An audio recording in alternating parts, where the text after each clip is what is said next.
Hello friends, power plant with Rahul में आपका स्वागत है।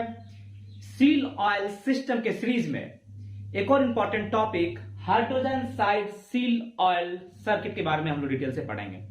जैसा कि फ्रेंड्स आप जानते हैं कि सील ऑयल सिस्टम में आपका दो ऑयल सर्किट होता है, एक आपका air side seal oil circuit होता है, एक hydrogen side seal oil circuit होता है। तो बारी बारी से हम लोग पढ़ेंगे दोनों ऑयल सर्किट के बारे में। तो आइए पहले हम लोग देखते हैं hydrogen side seal oil circuit.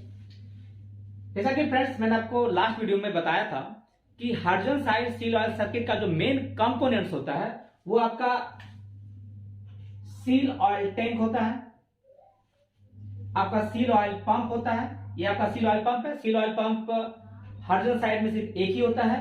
उसके बाद differential pressure relief valve C type आपका ये डिफरेंशियल, ये आपका differential pressure valve C type है। उसके बाद आपका कूलर होता है, फिर उसके बाद आपका फिल्टर होता है, फिल्टर के बाद आपका प्रेशर रिलीफ वाल्व, ये आपका प्रेशर रिलीफ वाल्व है, sorry pressure equalising valve, pressure equalising valve है। दो आपका प्रेशर इक्वलाइजिंग वाल्व होता है, एक आपका टरबाइन एंड के लिए और एक आपका एक्साइटर एंड के लिए होता है। ठीक है, तो मेन आपका यही कंपोनेंट्स है। तो ठीक है, हम लोग इसका पहले सर्किट देखते हैं। देखिए आपका जो टैंक है एसओटी, जिसको हम लोग सील ऑयल टैंक कहते हैं, सील ऑयल टैंक के बारे में हम लोग पहले देखते हैं। इसमें आपका जो ऑयल यूज करते हैं वो सर्वो प्राइम 46 होता है। आपका एमओटी का ऑयल, एसओएसटी का ऑयल और एसओटी का ऑयल, सारा ऑयल एक ही होता है। ठीक है, तो इसमें आपका दो फ्लोट लगा रहता है। ठीक है, दो फ्लोट आपको दिख रहा होगा। ये फ्लोट क्या होता है, maintain the level, oil level in the seal oil tank. ठीक, इसमें ऑयल लेवल मेंटेन कैसे होता है, क्योंकि आपका ये तो क्लोज सर्किट में मूव कर रहा है। इसमें ऑयल लेवल देखिए मेंटेन कैसे होता है। यहां पे आपको दिख रहा होगा एयर साइड एसओपी। जब एयर साइड का डायग्राम हम लोग पढ़ेंगे तो उसमें मैं आपको बताऊंगा कि air side seal oil pump का जो कॉमन डिस्चार्ज होता है वो लाइन जब आपका फिल्टर एंड कूलर के बाद, आपका कूलर फिल्टर के बाद एक लाइन टैपिंग लेता है और उसी टैपिंग से ये लाइन आता है यहाँ पे थ्रॉटल के थ्रू आपका यहाँ पे आता है। जैसे ही अगर ये लेवल डिक्रीज करेगा तो यहां से ऑयल फ्लो हो जाता है।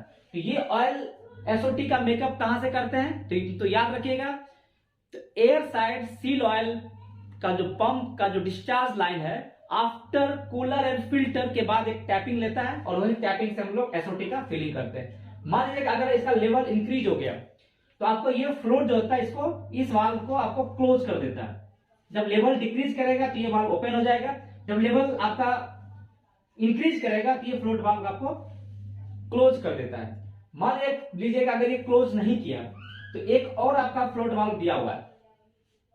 यहां से क्या होता है कि ये फ्लोट वाल्व आपका जैसे लेवल इंक्रीज किया और अगर ये क्लोज नहीं होता है तो यहां से आपको क्या करेगा, इसको ओपन कर देता है। यहां से भी एक सिस्टम दिया हुआ है और एक आपको ड्रेन से भी एक सिस्टम दिया हुआ है। तो जनरली ड्रेन वाला वाल्व हमको क्लोज रखते हैं, पूरा कंप्लीट आइसोलेट रहता है, क्लोज रहता है और यहां से इसको कंट्रोल करते हैं। तो ये जो आपका लाइन है ये आपका एसओएसटी में जाता है, जिसको हम लोग कहते हैं सील ऑयल स्टोरेज टैंक।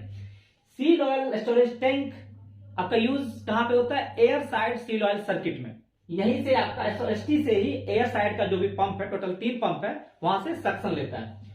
तो एसओटी को मान लीजिए कि कभी आपको खाली करना पड़े तो इस ऑयल को हम लोग ट्रांसफर कर सकते हैं एसओएसटी में, इस वाल्व को ओपन करके, यहां से ओपन करके इस लाइन के थ्रू आपका एसओएसटी में चला जाता है। और यहां पे अगर लेवल ज्यादा हो गया तो ये आपका फ्लोट वाल्व क्या करता है, ओपन होकर इसको एसओएसटी में सप्लाई कर देता है। तो इस टाइप से एसओटी का लेवल मेंटेन रहता है। ठीक है फ्रेंड्स, अब देखिए यहां पे एक आपका पंप जो air side seal oil pump है, यहां से सक्शन लेता है। सक्शन में आपका एक मैनुअल आइसोलेटिंग वाल्व है, ये आपका ओपन कंडीशन में रहना चाहिए। यहां से देखिए पंप में आपको टोटल 3 लाइन दिख रहा होगा। पंप का एक आपका क्या है, सक्शन लाइन है, एक आपका ये आपका डिस्चार्ज लाइन है, एक आपका डिस्चार्ज लाइन है और एक आपका प्रेशर रिलीफ वाल्व है। अगर एक्सेस प्रेशर हो जाता है तो यहां से क्या करता है, ये वाल्व ओपन हो जाएगा और ये लाइन इसी जो आपका एसओएसटी में जा रहा था इसी लाइन में टैपिंग कर देता है, इसी लाइन में। तो इस पंप का जनरली ये जो प्रेशर जो रिलीफ वाल्व होता है, इस सारे आपका टोटल तो 4 पंप है सील ऑयल में, आपका 3 air side seal oil pump है, एक आपका हाइड्रोजन साइड का सील ऑयल पंप होता है। तो चारों पंप का आपका सेफ्टी वाल्व का लाइन है, चारों लाइन आपस में मिल जाता है और ये चारों लाइन मिलके आपका जो एसओटी का जो ड्रेन लाइन है, आपका एसओटी का जो ओवरफ्लो लाइन है या उसको ड्रेन लाइन भी कर सकते हैं, यहाँ पे आपको कनेक्ट हो जाता है। ठीक है फ्रेंड्स, देखिए जब पंप का जो डिस्चार्ज लाइन है ये आपका सक्शन लाइन है और ये आपका क्या है, डिस्चार्ज लाइन। डिस्चार्ज लाइन में देखिए आपका एक एनआरवी है, एनआरवी दिया हुआ है और इस एनआरवी से पहले एक लाइन टैपिंग लिया हुआ है और ये टैपिंग जो जाता है वो डिफरेंशियल प्रेशर रिलीफ वाल्व जो सी टाइप होता है। देखिए air side seal oil circuit में ए टाइप होता है और ये आपका सी टाइप होता है और यहां से आपका ये आपका सक्शन जाता है एक लाइन टैपिंग लेके, फिर यहां से आपका ये टैंक में इसका डिस्चार्ज चला जाता है। ये डीपीबी जो डिफरेंशियल प्रेशर रिलीफ वाल्व का बड़ा इंपॉर्टेंट फंक्शन है। यहां देखिए क्या होता है, यहां पे देखिए 2 इंपल्स लाइन आता है। डिफरेंशियल प्रेशर रिलीफ वाल्व में 2 इंपल्स लाइन आपका, एक आपका एयर साइड का सील ऑयल प्रेशर आता है। ये एयर साइड का सील ऑयल प्रेशर का देखिए इंपल्स लाइन आ रहा है। ये टैपिंग कहां से लेता है, तो जब आपका हाइड्रोजन साइड का सील ऑयल जो आपका आफ्टर कूलर एंड फिल्टर, देखिए यहां से टैपिंग लिया है, यहां से through the orifice pressure regulate करके और यहां से देखिए टैपिंग लिया है, इंपल्स लाइन। तो this is the impulse line of the hydrogen side seal oil pressure. और एक आपका इंपल्स लाइन आता है air side seal oil pressure से। Air side seal oil pressure कहां से टैपिंग लेता है, तो सिमिलर सेम उसी टाइप से कि जो एयर साइड का जो डिस्चार्ज प्रेशर जो आफ्टर कूलर फिल्टर के बाद टैपिंग लेता है। ठीक है, और यहां पे भी आपका सेम थ्रॉटलिंग वाल्व रहता है एयर साइड में भी, वहां से आपका ये टैपिंग लेता है। तो आपको जो ब्लैक कलर का दिख रहा होगा ये एयर साइड का सील ऑयल प्रेशर है। ठीक है, तो डीपीबी-सी में आपका 2 इंपल्स लाइन आता है, एक आपका air side seal oil pressure आता है और एक आपका हाइड्रोजन साइड का सील ऑयल प्रेशर आता है। Seal pressure regulating valve C type किस प्रकार से वर्क करता है इसको थोड़ा सा हम लोग डिटेल में देखते हैं। The differential pressure regulating valve is intended to regulate the seal oil pressure being supplied to shaft seals in relation to gas pressure, means hydrogen gas pressure in the generator casing.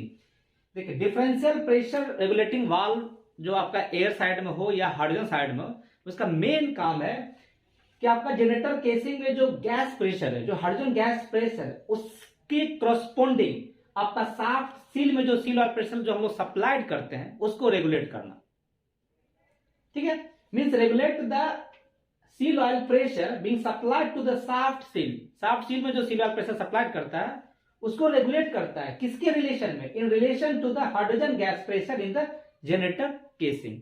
ठीक है, अब friends differential pressure regulating valve C type का अगर internal mechanism देखेंगे, मैंने एक rough diagram बनाने का कोशिश किया है। ये आपका वाल्व हेड है, वाल्व हेड का ये आपका मेन बिल्लो है। ठीक है, ये आपका वाल्व स्टेम है, यहाँ पे आपका लोअर अपर, ये आपका अपर सीलिंग बेल्लो है, ये आपका लोअर सीलिंग बेल्लो है, एक आपका कंप्रेशन स्प्रिंग है, ये आपका वाल्व कोन है। यहां से S2 side seal oil pump का जो इनलेट से एक टैपिंग लेता है, यहां पे आता है, इसका एक आउटलेट निकलता है जो कि आपका SOT में जाता है। ठीक है, यहां पे जो सिग्नल फ्लूइड है आपका एयर साइड सील ऑयल का एक सिग्नल फ्लूइड आता है और एक हाइड्रोजन साइड सील ऑयल का सिग्नल फ्लूइड आता है। Air side seal oil pressure का जो इंपल्स लाइन आता है वो कहां से टैपिंग लेता है फ्रेंड्स, आपको याद होगा, ये आपका आफ्टर द ऑयल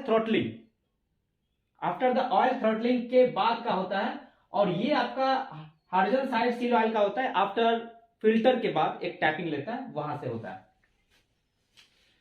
ठीक है, तो इसका मतलब आपका ये आपका कंप्रेशन स्प्रिंग रहता है। कंप्रेशन स्प्रिंग मतलब होता है स्प्रिंग को कंप्रेस कर दिया जाता है। तो इस यहां पे जो नेट वाल्व हेड पे देखिए अगर हम लोग को प्रेशर लगाएं तो एयर साइड प्रेशर क्या लग रहा है, ऊपर से लग रहा है। मान लीजिए अगर आपका ये वाल्व हेड है तो ऊपर से प्रेशर कौन सा लगा रहा है, air side seal oil pressure लग रहा है, इसका इंपल्स लाइन। और आपका नीचे से प्रेशर कौन लगा रहा है, आपका hydrogen side seal oil pressure. ठीक है। और एक आपका कंप्रेशन स्प्रिंग भी तो फोर्स लगा रहा है यहाँ पे, ये कंप्रेशन स्प्रिंग भी तो फोर्स लगा रहा है, कंप्रेशन स्प्रिंग।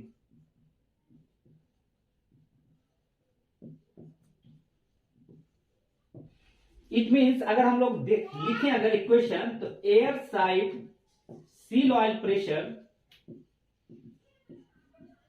इक्वल्स टू क्या हो जाएगा, H2 side seal oil pressure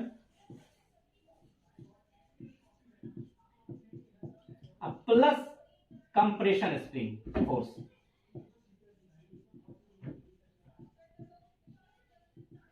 compression spring का force means air side seal oil pressure equals to hydrogen side seal oil pressure plus the compression spring. Compression spring आपका, और इसी compression spring के नीचे आपका लॉक नट रहता है और एडजस्टिंग नट रहता है। यहाँ पे जो एडजस्टिंग नट रहता है, यहां से हम लोग इस कंप्रेशन स्प्रिंग के फोर्स को इंक्रीज और डिक्रीज कर सकते हैं।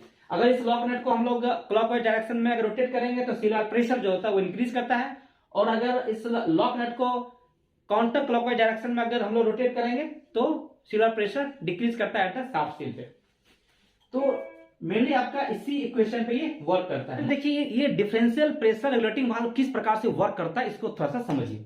मान लीजिए कि आपका हाइड्रोजन गैस प्रेशर मान लीजिए आपको इंक्रीज कर गया, हाइड्रोजन गैस प्रेशर इंक्रीज किया तो उसके करस्पॉन्डिंग आपको क्या है, air side seal oil pressure increase करता है। वो एयर साइड का जब आप डिफरेंशियल प्रेशर रेगुलेटिंग वाल्व जब पढ़िएगा तो वहां पे जैसे यहाँ पे आपका इंपल्स लाइन क्या काम कर रहा था, air side seal oil pressure and hydrogen side seal oil pressure.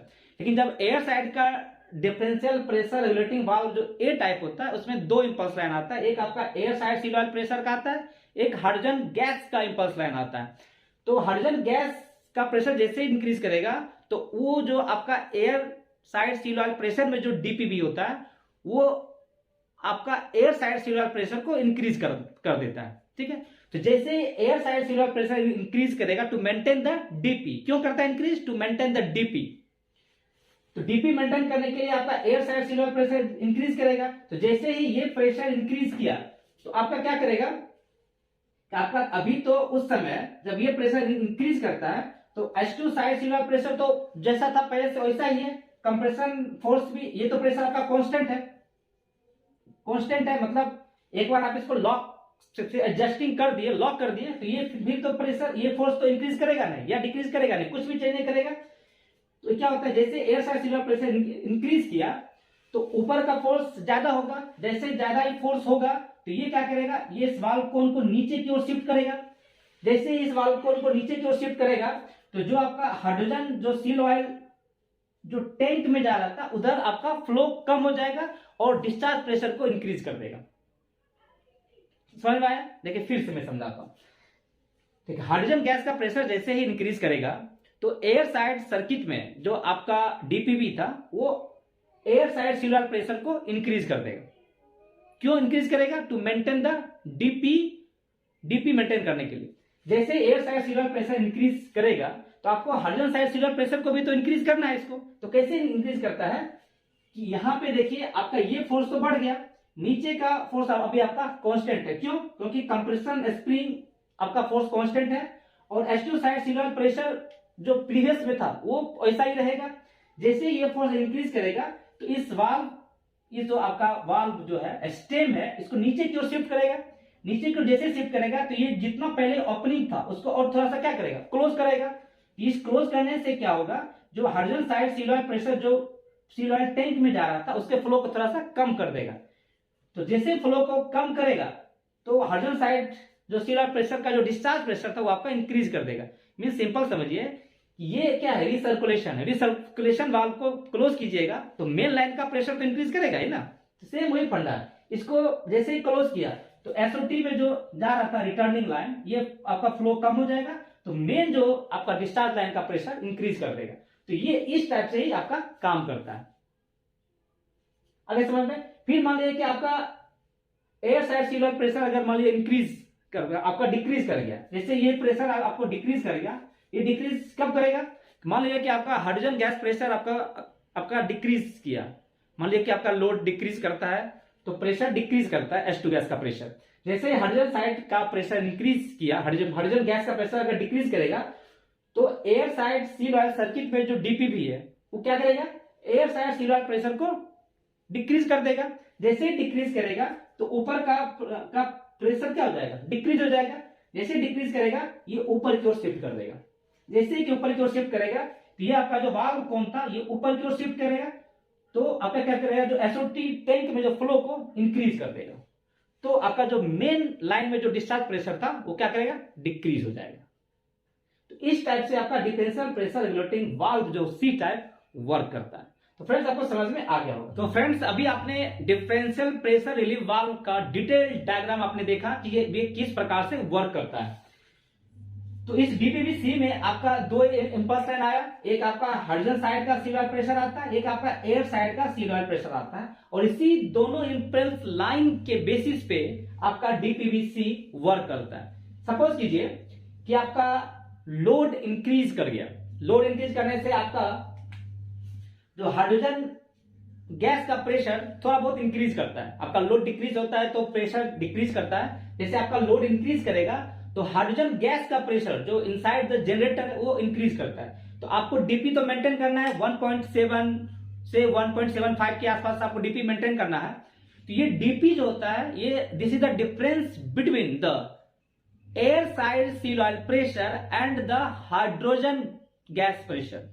आप जो डीपी 1.7 1.75 जो मेंटेन करते हैं तो याद रखिएगा ये जो difference between the air side seal oil pressure and the hydrogen gas pressure होता है। तो ये देखिए किस प्रकार से वर्क करता है, इसको सीरीज में समझिए। तो मान लीजिए कि आपका लोड इंक्रीज हुआ, लोड इंक्रीज होने से आपका क्या होता है कि हाइड्रोजन गैस प्रेशर इंक्रीज करता है। तो इंक्रीज करने से क्या होता है कि आपको air side seal oil pressure को भी इंक्रीज करना होता है। तो उसमें भी आपका डीपी भी लगा रहता है, डिफरेंशियल प्रेशर रिलीफ वाल्व ए टाइप लगा रहता है। जब हम उसका डायग्राम पढ़ेंगे तो उसका भी हम लोग डिटेल देखेंगे कि वो किस प्रकार से वर्क करता है। तो अभी समझिए कि आपका जो एयर साइड में जो डीपीबी रहता है उसका मेन काम होता है कि अगर हाइड्रोजन गैस प्रेशर इंक्रीज किया है तो air side seal oil pressure को भी इंक्रीज करा देगा, ठीक है।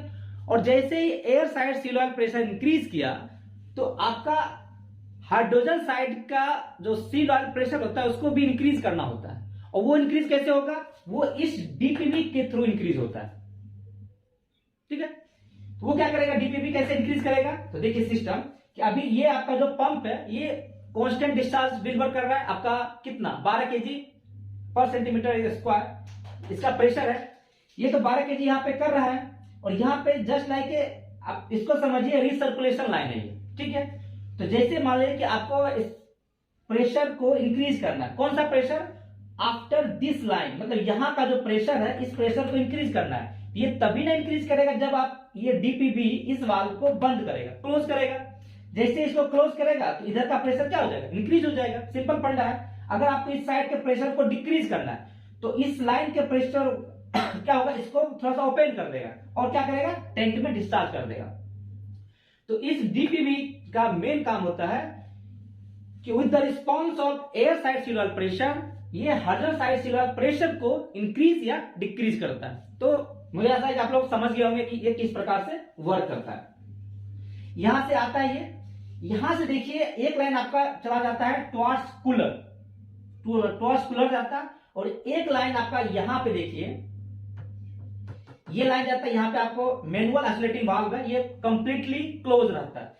ये जो लाइन है ये बड़ा इंपॉर्टेंट लाइन है, ये आपका एयर साइड का इंटरकनेक्शन है, एयर साइड सील ऑयल का इंटरकनेक्शन है, ये हम लोग क्लोज रखते हैं। और एक लाइन देखिए यहां पे आपका सॉरी ये लाइन देखिए क्या होता है, ये भी आपका मैनुअल ऑसिलेटिंग वाल्व है, ये भी आपका कंप्लीटली क्लोज रहता है।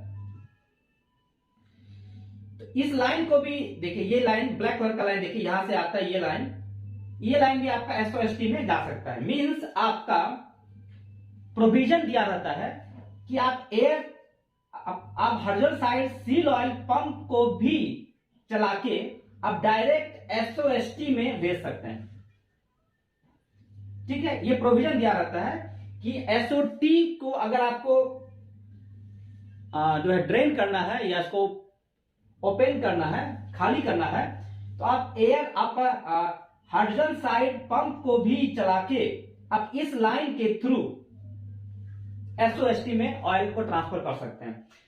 लेकिन नॉर्मल कंडीशन में हम लोग इस वाल्व को क्लोज रखते हैं, ठीक है। और एक प्रोविजन दिया हुआ है एयर साइड सील ऑयल का, जो ये कॉमन डिस्चार्ज है, मैं आपको जब बाद में एयर साइड का जब बताऊंगा तो उसमें इस लाइन का जिक्र करूंगा। देखिए ये लाइन जो है ये भी आपका नॉर्मल कंडीशन में क्लोज ही रहना चाहिए, और ये जो लाइन है ये आपका एयर साइड सील ऑयल का कॉमन डिस्चार्ज है।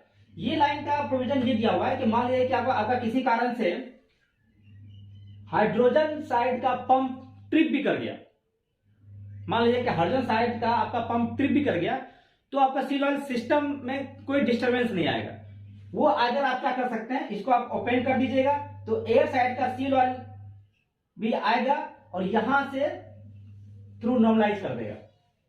तीसरे ये इंटर कनेक्शन वाल्व दिया हुआ है। इस इंटर कनेक्शन वाल्व का मेन काम है फ्रेंड्स कि अगर किसी कारण से आपका hydrogen side seal oil pump जो ट्रिप कर गया, काम नहीं कर रहा, क्योंकि ये तो आपका एक ही पंप दिया हुआ है, तो एक पंप दिया, मान लीजिए कि पंप में कुछ प्रॉब्लम आ गया, तो आपको टेंशन नहीं लेना है।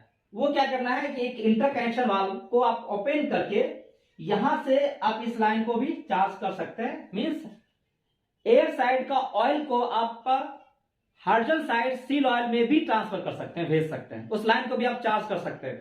ठीक है, इसे लेकिन नॉर्मल कंडीशन में ये हम लोग क्लोज रखते हैं। ठीक है, तो आप इस लाइन को भी समझ गए फ्रेंड्स, और इस लाइन को भी आप समझ गए इंपॉर्टेंस, इसलिए दोनों नॉर्मल कंडीशन में क्लोज रहना चाहिए। अब आगे देखते हैं। आगे जाने से देखिए ये लाइन जो है ये आपका कहां चला गया, कूलर में, 3 वे वाल्व में। आपका एट ए टाइम एक ही कूलर सर्विस में रहता है, 2 into 100% कूलर कैपेसिटी है। अगर आपको ये कूलर चार्ज कीजिए या ये कूलर चार्ज कीजिए, इस कूलर में जो आपको कहां से आता है वाटर, ये टीजी साइड का ECW पंप चला के यहां पे आता है। उसके बाद क्या होता है, ये जो आया आफ्टर कूलर ये आपका फिल्टर में जाता है। ये फिल्टर 3 वे वाल्व है। एट ए टाइम आपका एक फिल्टर इस सर्विस में रहता है, दूसरा फिल्टर आपका स्टैंड बाय कंडीशन में रहता है। अगर इसका डीपी इंक्रीज हो जाता है तो फिर हम लोग दूसरा फिल्टर को चेंज ओवर कर देते हैं। फिल्टर के बारे में अगर हम थोड़ा सा डिटेल देखें तो ये जो टाइप जो होता है वो स्टैंडर्ड टाइप फिल्टर होता है। स्टैंडर्ड टाइप फिल्टर होता है, इसमें फ्लो रेट जो होता है वो 12 m³ फ्लो रेट कैपेसिटी होता है। डिग्री ऑफ फिल्ट्रेशन देखें तो 100 माइक्रोन तक यह फिल्ट्रेशन करता है। और प्रेशर ड्रॉप अक्रॉस फिल्टर, अगर क्लीन फिल्टर है तो 0.3 बार तक करता है, और अगर 100% ब्लॉकेज है तो 1.2 बार तक ये करता है। यानी इसका डीपी जो होता है वो आप देखिएगा रनिंग कंडीशन में तो 0.05 0.06 के आसपास रहता है, बहुत ज्यादा इसका प्रेशर ड्रॉप नहीं करता है। लेकिन जैसे जैसे अगर आपका डीपी 1 के आसपास मिलना शुरू हो जाए तो आपको चेंज कर देना है इस फिल्टर को। फिल्टर देखिए एक लाइन इधर से टैपिंग किया है, यही आपका सिग्नल लाइन है जो आपका DPVC टाइप में जाता है, जैसा मैं आपको पहले बताया था। और एक लाइन आपका देखिए यहां से आ जाता है pressure equalising valve. Pressure equalising valve में आता है, एक लाइन आता है, इसका दो ब्रांच बन जाता है। एक आपका चला जाता है टरबाइन एंड की तरफ, एक रहता है आपका एक्साइटर एंड का प्रेशर इक्वलाइजिंग वाल्व रहता है। ठीक है, प्रेशर इक्वलाइजिंग वाल्व का बड़ा इंपॉर्टेंट फंक्शन है। प्रेशर इक्वलाइजिंग वाल्व का मेन काम होता है कि आपको air side seal oil pressure कहां पे, आपका सील रिंग के पास, इस सील रिंग के पास जो आपका एयर साइड का seal oil pressure should be slightly larger than या slightly more than the hydrogen side seal oil pressure. ठीक है, इस प्रेशर इक्वलाइजिंग वाल्व का मेन फंक्शन सही है कि आपका air side seal oil pressure को ज्यादा रखना है as compare to the hydrogen side seal oil pressure. इसलिए देखिए यहां पे आपका जो इंपल्स लाइन जो आ रहा है, एक आपका hydrogen side seal oil pressure का इंपल्स लाइन है, एक आपका air side seal oil pressure का इंपल्स लाइन है। और ये इंपल्स लाइन कहां से लेता है इसको देखिए, ये इंपल्स लाइन आपका सील रिंग के पास जहां पे आपका ऑयल सील ऑयल का फिल्म बन रहा है वहां से टैपिंग लेता है। आपका एयर साइड का सील ऑयल टैपिंग देखिए यहां से ले रहा है, और हाइड्रोजन साइड का सील ऑयल टैपिंग भी आपका जहां पे सीलिंग कर रहा है वहां से ले रहा है। इस प्रेशर इक्वलाइजिंग वाल्व का मेन जो फंक्शन है फ्रेंड्स कि हाइड्रोजन साइड का सील ऑयल प्रेशर थोड़ा सा कम रहेगा और एयर साइड का सील ऑयल प्रेशर ज्यादा रहना चाहिए। ऐसा हम लोग क्यों करते हैं, इसका मेन प्रोविजन ये है कि मान लीजिए कि आपका अंदर में जनरेटर के अंदर में क्या है, हाइड्रोजन है, हाइड्रोजन का प्रेशर 3.5 kg के आसपास मेंटेन हम लोग रखते हैं। और उसके बाद क्या है, हाइड्रोजन साइड का सील ऑयल प्रेशर है। Hydrogen side seal oil pressure क्या रहता है, हाइड्रोजन के कांटेक्ट में रहता है। और air side seal oil pressure क्या रहता है, एटमॉस्फेरिक एयर के कांटेक्ट में रहता है। तो मान लीजिए कि आपका ऑलवेज हाइड्रोजन को बाहर निकलने से प्रिवेंट करना है, इसलिए हाइड्रोजन साइड से ज्यादा प्रेशर हम लोग इसका मेंटेन करते हैं। आपका एयर साइड का प्रेशर ज्यादा रहता है, हाइड्रोजन साइड का प्रेशर कम रहता है, ताकि आपका जो सील ऑयल हो वो अंदर की तरफ मूव कर सके, हाइड्रोजन बाहर से निकल ना पावे।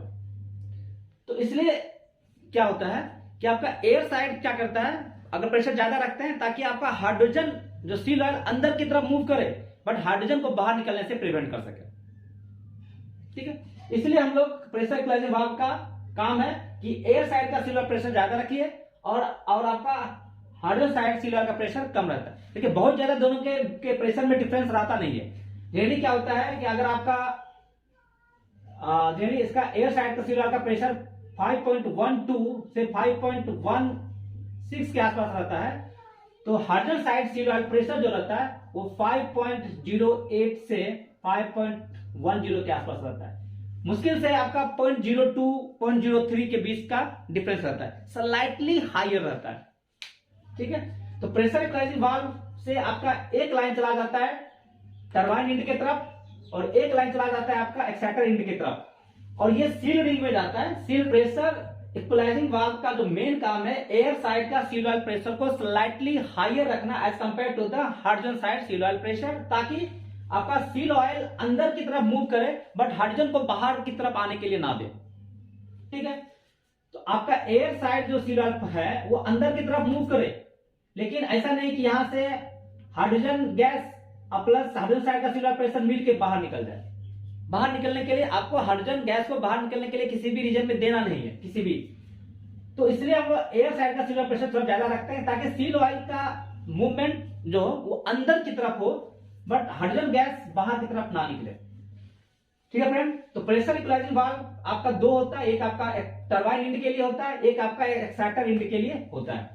यहां से देखिए यहां पे आता है और आपका यहाँ पे सील रिंग में जाता है। सील रिंग जैसा मैंने आपको फ्रेंड्स बताया था कि सील रिंग दो पार्ट में होता है, एक आपका अपर पार्ट लोअर पार्ट और एक इधर भी दोनों एंड में upper part and lower part होता है। तो इसमें क्या होता है आपका जो हाइड्रोजन गैस साइड में जो एनुलर ग्रूव रहता है सील रिंग में, उससे आपको इंटर करता है हाइड्रोजन साइड का सील ऑयल, और एक आपका एयर साइड में एनुलर ग्रूव होता है उसमें आपको इंटर करता है आपका रिंग रिलीफ ऑयल, और एक सील रिंग जहां पे माउंटेड रहता है सील रिंग कैरियर में, उसमें आपका एनुलर ग्रूव से होता हुआ आपका एयर साइड का सील ऑयल आता है। ठीक है, तो ये आपका दोनों तरफ जा रहा है, अपर हाफ में जा रहा है देखिए, और एक टैपिंग लेके आपका लोअर हाफ में भी जा रहा है। सिमिलरली यहाँ भी upper half and lower half में भी जाता है। और यहाँ पे आपका क्या आता है थ्रू द सील रिंग, आपका यहाँ पे सर्कमफ्रेंस में बहुत सारा आपका बोर्स रहता है, इसी बोर्स से ऑयल आता है, और ये सील रिंग और शाफ्ट के बीच में जो गैप रहता है उस गैप में आपका ऑयल फिल्म बना देता है। ठीक, ऑयल फिल्म बना दिया। ऑयल फिल्म बनाने के बाद ये ऑयल आपका रिटर्न होके सबसे पहले आपका प्री चेंबर में आता है, और प्री चेंबर में आने के बाद ही SO2 में आता है। तो बीच में आपका प्री चेंबर क्यों दिया हुआ है, बड़ा इसका इंपॉर्टेंट फंक्शन है। प्री चेंबर का बड़ा इंपॉर्टेंट फंक्शन होता है, यहां से जो हाइड्रोजन गैस के साइड से होता हुआ ये आपका प्री चेंबर में आता है। प्री चेंबर क्या करता है, specialise in coming down of the oil and which allow the escape of entrapped gases. आपका जो भी इसके साथ आपका हाइड्रोजन साइड का जो ऑयल किसके कांटेक्ट में रहता है, हाइड्रोजन गैस के कांटेक्ट में रहता है। तो ये हाइड्रोजन गैस के साथ मिलके क्या होता है पूरा सैचुरेटेड हो जाता है, और इस ऑयल में आपका हाइड्रोजन गैस मिला रहता है। तो ये जो गैस यहां पे आता है ये क्या करता है, सबसे पहले उसको कामिंग डाउन करता है। कामिंग डाउन करने से क्या होता है, काम डाउन, तो यहां से जो भी इंटरप्ट गैस रहता है वो एस्केप हो जाता है, और आपका ultimate deforming of the oil होता है, और ये आपका सेटलमेंट हो गया। उसके बाद ही ये ऑयल SO2 में रिटर्न होके आ जाता है। तो ये आपका कंप्लीट सर्किट डायग्राम था हाइड्रोजन साइड का सील ऑयल का। तो फ्रेंड्स आप समझ गए होंगे कि किस प्रकार से ऑयल SO2 से ऑयल सक करता है पंप, फिर पंप से होता हुआ कूलर, कूलर से फिल्टर, फिल्टर से आपका प्रेशर इक्वलाइजिंग वाल्व। ये आपका जो LLD स्टेशन के पास रहता है प्रेशर इक्वलाइजिंग वाल्व, और यहां से आपका डिस्ट्रीब्यूट होता है, एक आपका टरबाइन एंड, एक होता है एक्साइटर एंड। यहां से आपका सील रिंग में जाता है, सील रिंग से होता हुआ जनरेटर प्री चैम्बर आपका दोनों एंड में रहता है, एक यहाँ पे भी है एक यहाँ भी रहता है, दोनों आपस में मिलके फिर रिटर्न लाइन आपका एसओटी में आता है। तो friends this is all about the hydrogen side seal oil circuit. तो आशा है कि इस वीडियो को आप समझ गए होंगे। अगर कुछ भी कंफ्यूजन हो तो कमेंट कर सकते हैं, और वीडियो अगर पसंद आए तो लाइक सब्सक्राइब एंड शेयर करना ना भूलें। Thank you.